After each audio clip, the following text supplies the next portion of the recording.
The root of the problem in the sustainability crisis is a loss of the sacred.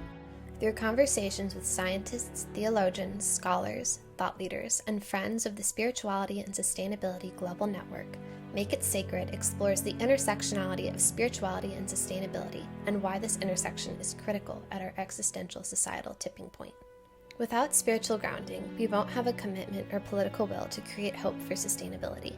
Co-creation always starts with a conversation. And what are we co-creating? A spiritually grounded passion that comes from a sacred understanding of the earth. Hi, my name is Maddie, and I'll be your host as we start these conversations together.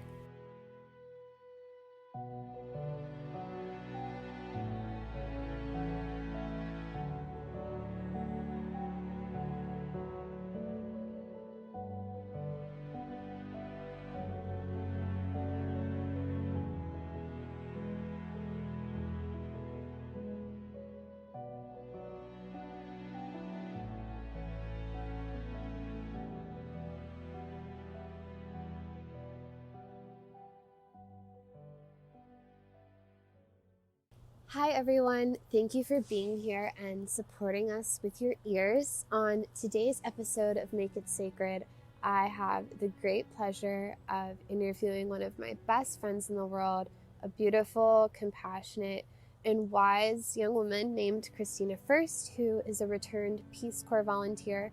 She shares her experience with us, the lessons she learned from the people of Malawi as she lived there, and we talk a lot about sustainable development and global sustainable development and what that looks like, as well as a lot of other interesting things like composting toilets, elephant revenge, the list goes on. If you would like to contribute to the SSGN and further educational initiatives like this one, you can click the donate link in the show notes. This will likely be our last episode of the podcast for the foreseeable future. We're going to be focusing on other educational initiatives, but there might be a season 2. So if you have any recommendations or suggestions for that, please contact us. All right, without further ado, I hope you enjoy this conversation with Christina. So, Christina, can you start by telling us about your cultural backgrounds and upbringing so we can have an idea of where you come from? I was brought up by a military family. We moved around a lot when I was little. So I think I got a taste of different types of the way people live early on, moving from Alabama to Alaska to Germany and then to the East Coast. I think, you don't see it all, but you see a few different types of the way people live growing up. So, and everywhere we lived, my mom was really great about getting us involved with where we were. So when we were living in Germany, my mom didn't want to live on base. She wanted to live in a neighborhood. She wanted us to experience the most of any place where we were living so that we could kind of get the whole experience. Yeah. No, I think you're kind of short selling that whole story because you have a really cool family. I do. They're so cool.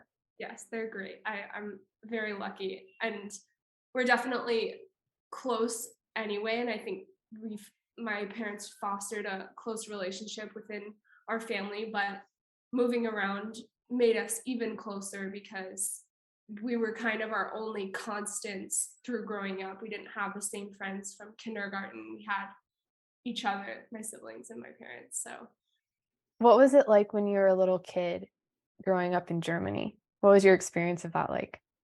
oh my goodness. Well, I went to German school in 4th grade, which was very, very interesting when you really don't know the language at all. You're kind of thrown in. We took a few lessons before moving there, but then you're completely immersed in German school. And yeah, no one spoke English, which is to be expected because it's Germany. But I think that I guess I'd never actually put it together before, but that probably really helped when I ended up going into the Peace Corps because it's kind of the same situation. You have to kind of just deal with the uncomfortable nature of it and find ways to work around it, find ways to communicate, and then work really hard to immerse yourself where you are. You can't just go anywhere in the world and expect everyone else to speak English to you. That's not how the world works. I think that it's important, no matter where you go, to learn a few phrases and at least try. Where did your interest in the natural world and sustainability come from? I think growing up, I feel like a lot of kids, you love being outside. That's like being a kid is being outside. So just growing up running around in the woods, digging in the dirt, playing outside until my mom had this whistle that she would use that meant that we had to come home and we could hear it from a mile radius because she has a really loud whistle. So that was her like call for us to come home. But we would just be outside running around until we heard that. So every single day. And then more seriously, I think I entered college thinking I was going to do physical therapy. And so I was already a bio major, but it kind of shifted from life science bio, molecular bio, over to sustainability throughout my college career. I don't know if there was a single moment that caused that shift, but I think just learning more about the way our world works, the impact that we have on the environment, and then how the choices that we make impact that, conscious consumerism. And that was really interesting to me. I did my senior thesis on endocrine disrupting compounds, which at the time wasn't really that talked about, but it's just so fascinating. And now I think a lot of us know that a lot of the things that we put on our bodies and use every day in our house has tons of chemicals that's not regulated by the FDA and have big effects on our endocrine systems, so and our hormones. So it's just really interesting, and kind of all of that got me interested in it. I had forgotten that you had done that as your thesis, which is so crazy to think because now, at least for my algorithm, every fourth post or so I see on Instagram is something about chemicals. Or what did you learn when you were doing that study? It's interesting that we introduce these chemicals into our own systems, and a lot of it isn't made by the general public. It's made by the people who make decisions about what is most profitable, usually.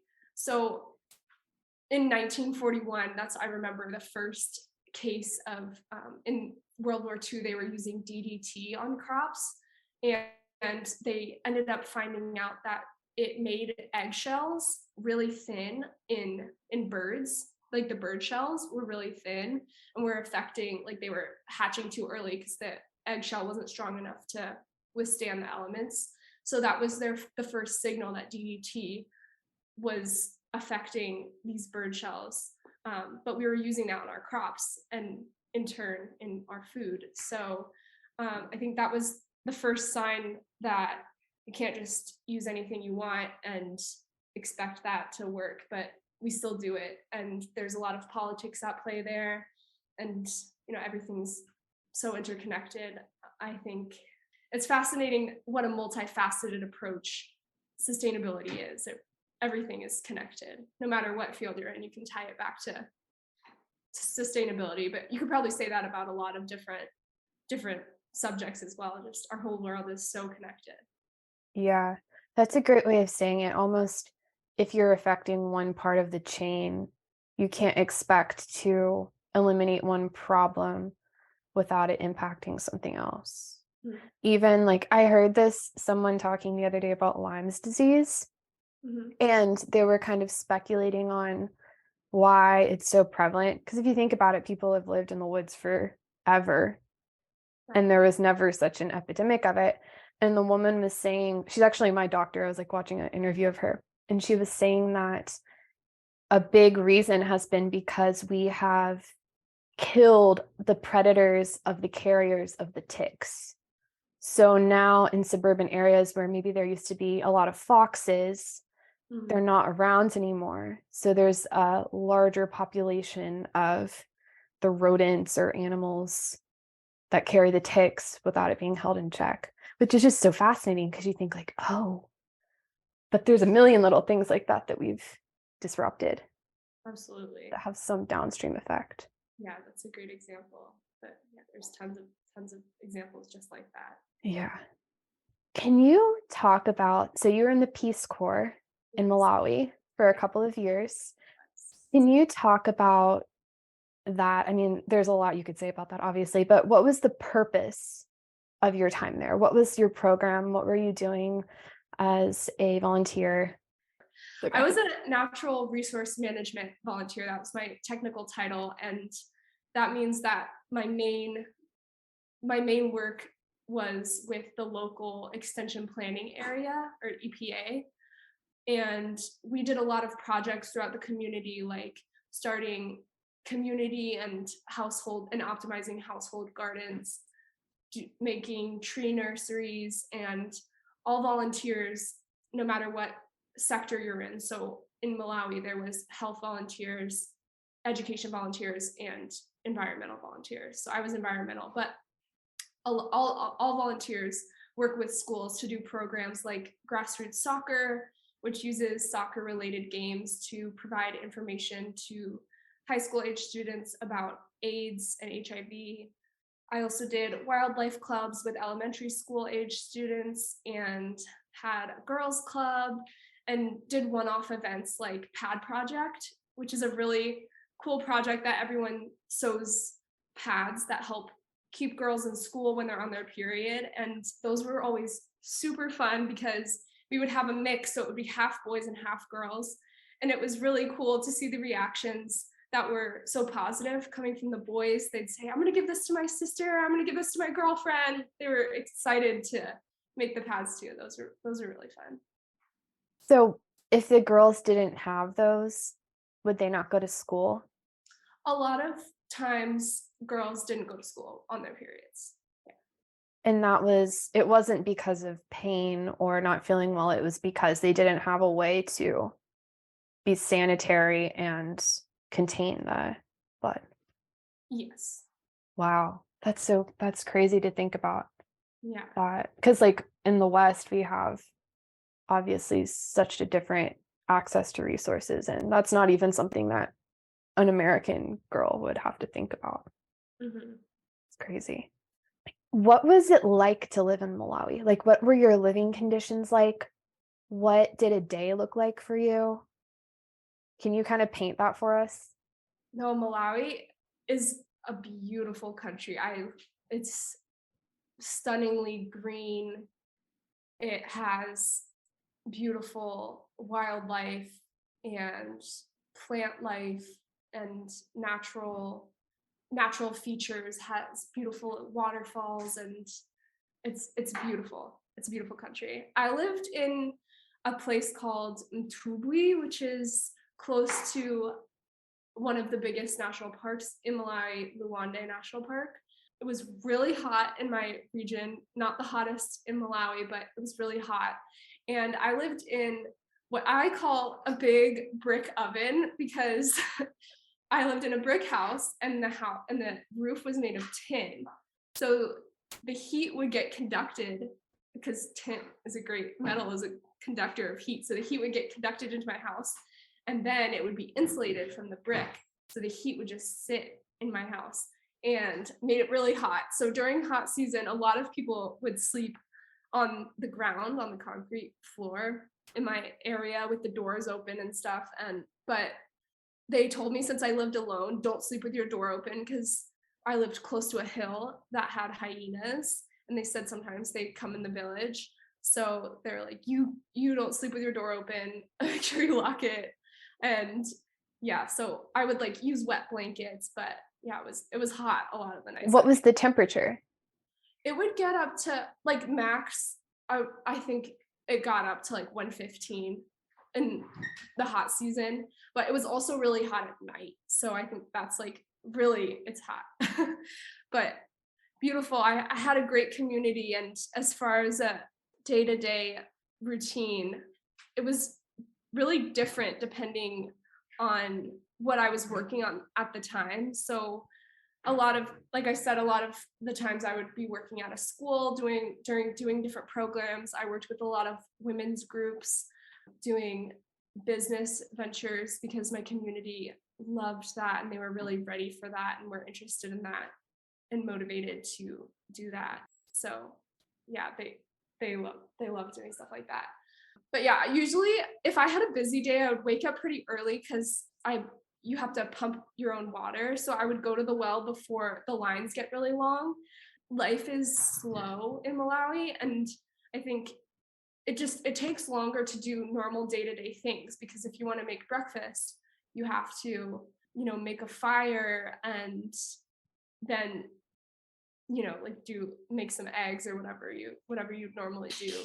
And you have to like get your water to shower and get ready for the day. So everything just kind of takes a little bit longer there. But yeah, and people love to talk, like especially the women. You can just, like, anytime I wanted interaction, I could go next door. They would sit and talk for hours, like that. They just chat and interact. That's like their whole, how they spend a lot of their time. So if I didn't have time to chat, I would try and go to the water early before it got really crowded and everyone, you have to wait in line to get your water. So it can take, in drier seasons, when the water is running slower and there's fewer wells and more people are coming to ours, it could take like an hour just to wait in line for you to pump your water. So sometimes I would get it really early and go get it before the line got too long. But yeah, and then depending on the day, I would, just have different groups, like I mentioned.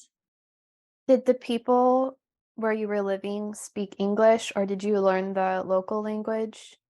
So before going to your village, before you get assigned to your village, you have 3 months of training, which includes extensive language training every day and your technical training. So we got taught about composting and perma gardening and what else? A ton of stuff. We would have a lot of training before going to our village. So we had 3 months of that, and then you're kind of immersed, the basics, and you're in your village.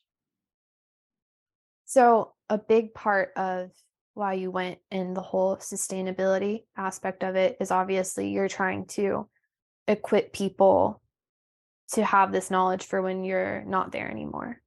Yes. So what did your relationships, and you also had a counterpart. Yes. So can you tell us, well, first tell us what a counterpart is and tell us about yours. Was it Billy? Is that his name?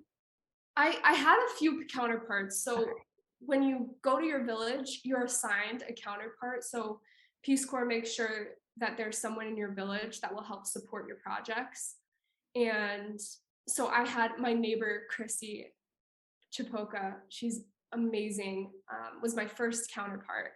And she's the counterpart who was assigned to me. She's so incredibly strong, and she was a little bit older, but she worked for the EPA, and she has 3 grown sons, but she also was raising a 9-year-old when I was there because her sister passed away, so she took her child. And yeah, she's amazing, really busy. So I worked with her and she helped introduce me to all these groups. But then you kind of meet your own counterparts. Like at each school, I would have a counterpart for my different groups. And I had Billy, who was in a village about 45 minutes by bike from me, who is just such a special person. And yes, he was one of the many counterparts that I worked with. What kind of work were you doing with Billy? Billy and I worked on a number of different things throughout my time there. Billy was so special because I think a lot of times when you go into these communities, people make assumptions about you and what you can do for them. Billy never wanted anything from me, which was so refreshing. And like he just wanted to talk to me and like think about big ideas and tell me about what he's doing, and he became my mentor, which is really amazing. Like he's definitely been a mentor to me. He taught me about astronomy. He would He is a self-made man from a village in the north, came from nothing and ended up building this lodge. So he's a lodge owner and wanted to find more ways that he can give back to the community. So he would help me teach classes on business. We started a beekeeping group co-op with the Namanolo, which was the community that he was in, which was really cool. It's to one of the biggest projects that I did while I was there. He also helped me since he had a lodge and a boat, and he would do safaris at Lalande National Park. So he helped me put together a big field trip for my wildlife club to come learn how to make eco bricks. And they got to go on a safari, which was another one of the most special moments of my Peace Corps career. He helped make that happen. And he just was always wanting to find ways to give back, to teach, he was just so excited about life. And yeah, definitely one of the best people that I know. I might be remembering this incorrectly, but wasn't there a really incredible story about elephants that he told you? Yeah, so he lived right on the border of the park. So his property line was the fence that was the national park fence. So he had a little viewing area and you could just sit there in dry season when all of the animals would come to the river. So the river was his other property line. It went all the way to the river. And you could just sit there in the hottest season when there wasn't much water and all the animals had to go to the river for water. And you could just watch monkeys and elephants. Like the first time that I went there were elephants there, and he let the people from the local community, they can come watch the animals anytime they want. Yeah, but he started a museum on his property that has bones from different animals that he would find. So when he first got his property, he found a lot of bones just in the ground, but he ended up getting bones from an elephant that the park rangers had to put down for some reason, and they let him have the bones from the elephant. And in Malawi, in the animal kingdom, it's always a female elephant who's the leader of the pack. And elephants are so smart, so he hears these like crushing sounds in the middle of the night. And this other elephant had come into his property to the museum, and he was taking the bones and crushing them of his elephant leader. Yeah, I don't know the reason behind that, but he was saying that it was like a form of respect. We got really close to elephants a number of times. I took some of my friends there, my little friends I was friends with a lot of the kids in my village. So I took two of the girls. They helped me teach a hand washing, like a sanitary hand washing thing there, which was fun that they got to help teach it with me. And an elephant was there when they were there, and it was really close. So that was cool for them. They were terrified. It was so funny. But it's interesting because a lot of the kids in my village have never seen hippos before. But if you go into town, which is 3 miles from them, there are hippos everywhere in the river. Like when you're crossing the bridge, you can see hippos. And they'd never seen them before, which is so interesting and so cool that we were able to do that wildlife club trip. Yeah. I know something I've heard you say before many times is that you went there to help and with something to teach, but you ended up learning more from the people. Can you share some of those things? I know you just spoke about Billy a lot, but can you share some of those important lessons that you learned from the people that you met in Malawi? Yeah, definitely.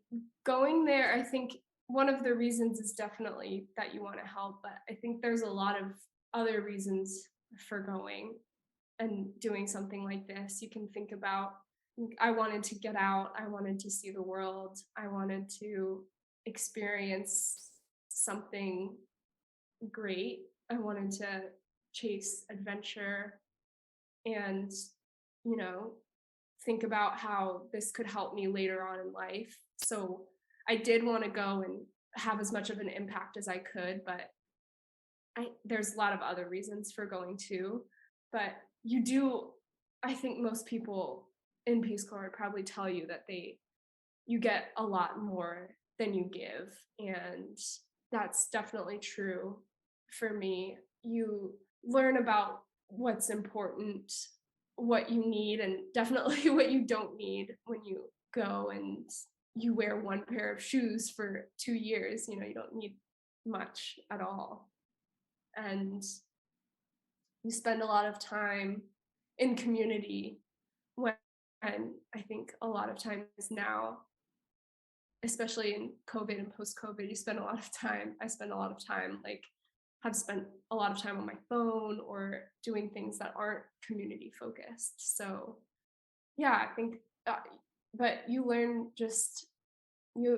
a lot from the people there, from both the people in your community and your Peace Corps friends who are there doing it with you and are some of the most important relationships that you'll have in your life, because it's such a specific experience. So having other people that understand the things that you've experienced because they experience them too is something that is super important. They're all incredibly intelligent and hardworking and perseverant. So I think just being able to talk to other volunteers and seeing best practices and bouncing ideas off of things and talking to them when things are feeling like hard in your village, they're very important. You have to have those Peace Corps relationships too. You learn a lot from both sides of people in your village, people you work with, and other volunteers. Yeah. I remember you saying before that you met a man there in your village who, like, you're here teaching sustainability, but you met a man there in your village who had a composting toilet for like decades. Yes, it was so funny because Billy and I were talking about compost toilets. We were looking at different designs. He was thinking about putting some in his lodge, and we were talking about like what else we could be doing with them. Because in Malawi, they're called chimbuzis, and they dig just a really, really deep hole, and then you put this little brick structure around it, and that's your toilet. It's like a hole in the ground that's designated for it. But with all of the gases that it gives off, sometimes they can implode and people can fall in. And that's like one way there have been fatalities. So composting toilets are really cool. And some lodges in Malawi have had them. And every time you see them, you're like, these are so cool, these composting toilets. But I went to a village with one of an expat friend in Balaka, and she introduced me to this man who was 97 years old, which was interesting in itself because a lot of people in Malawi, especially the older population, they don't know how old they are. They don't know their birthday or anything like that. But this man was 97 and he had a composting toilet, which is it's just kind of a funny full circle thing where you're like, you just think that, people already had these tools and maybe they didn't know. It's just funny. Yeah. Like he didn't know that it was such a cool thing, Right. but he just intuitively had figured out that this was a better way to build a toilet. Yeah.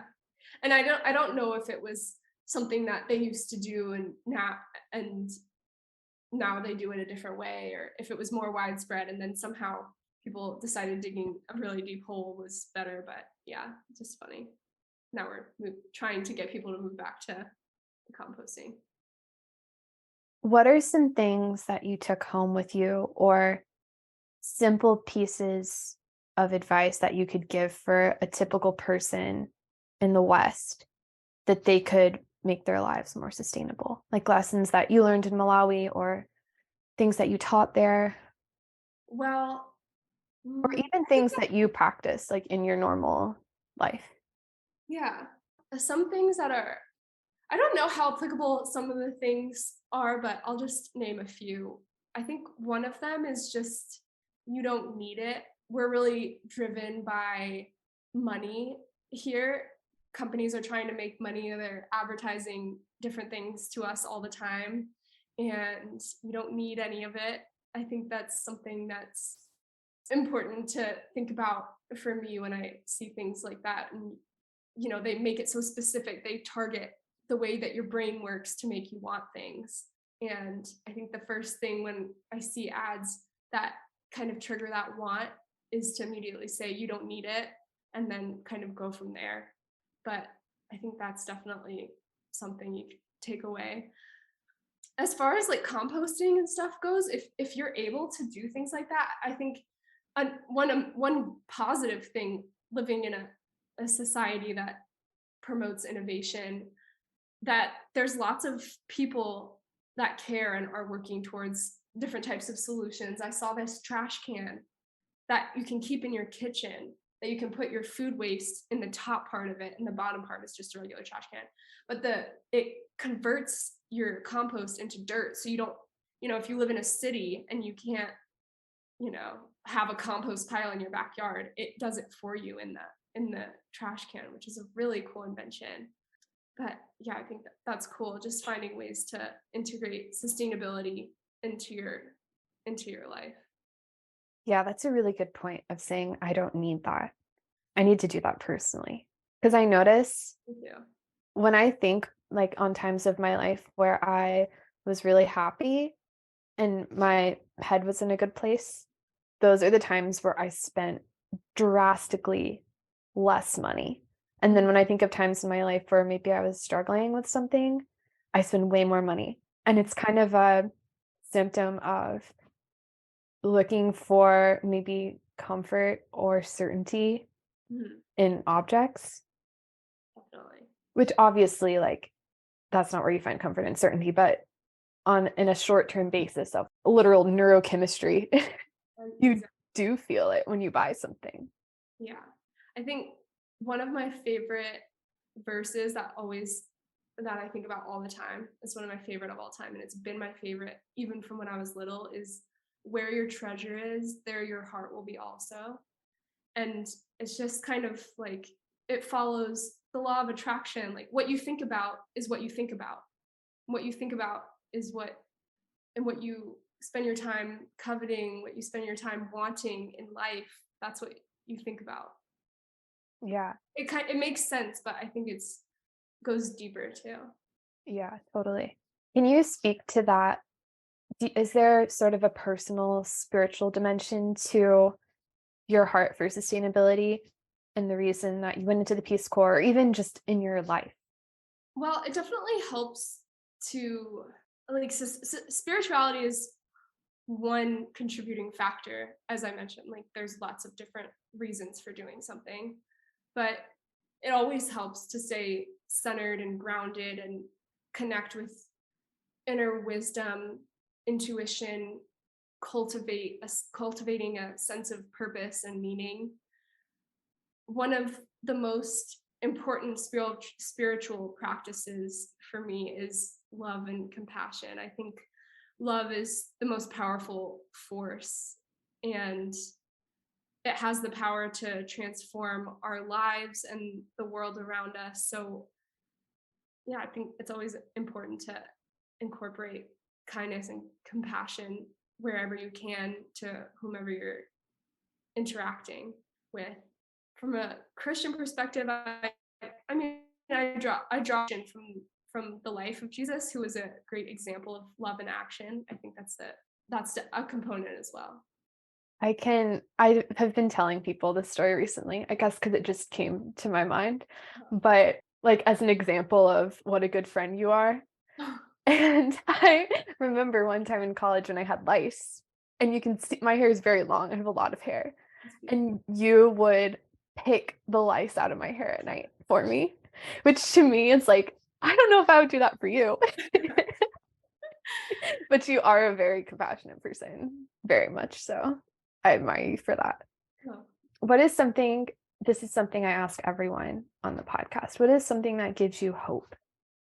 Seeing people stand up for things that they're passionate about, I think is something that gives me hope, and something that I think, again, like kind of something practical too that you mentioned earlier, something you can take home, learning what's in your control and what's out of your control. Like there's so much that feels out of control, and there's so much in general out there, but if you can narrow it down, like I like how Glennon Doyle says that you should find something that lights your soul on fire.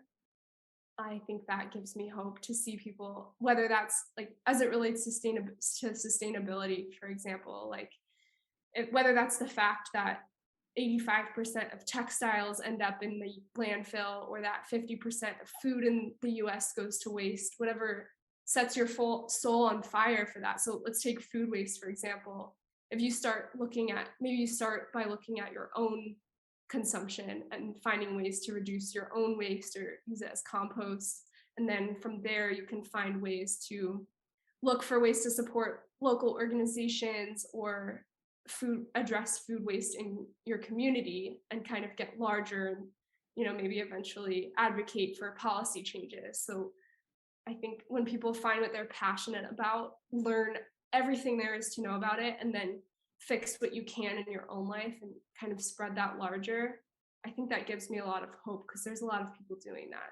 So Yeah, and it's always great to see someone doing something that they were made to do. exactly. They have that fire for Mhm. it. Why do you believe that a focus on building sustainable global communities is important? Well, in an ideal world, every individual would have access to the education and resources they need to succeed, but obviously that's not the case, and we live in a world in which so many people are held back by poverty and lack of access to education and healthcare and environmental degradation that we're all contributing to. So recently, a recent example, one of my counterparts, Austin, who I keep in contact with in Malawi, was telling me about Hurricane Freddie that hit my village where I was living, and it killed a lot of people, and Austin's house was completely wiped out by it. Luckily, he wasn't in his house at the time, but it was completely grounded. A lot of people's belongings and houses are destroyed, and I think that hearing that made me think about, obviously, it's horrible anytime you hear something like that, but it forces it forced me to recognize again how interconnected we all are, and that the well-being of one community or region is tied to the well-being of others. And so, for example, like maybe a choice that I made here to buy something or support a multinational corporation that emits a lot of CO2 into the atmosphere affected climate change and made Hurricane Freddie more severe than it would have been, and had an impact over there. Like we're all contributing, we're all interconnected, like I talked about earlier. And yeah, so I think that the challenges are interconnected and require collaborative global effort to overcome them. Yeah, I love that. You're so good at articulating all of this stuff. It's really cool to hear you talk about, to learn Always from been you. one of my favorite people to talk to, so I'm glad I got it.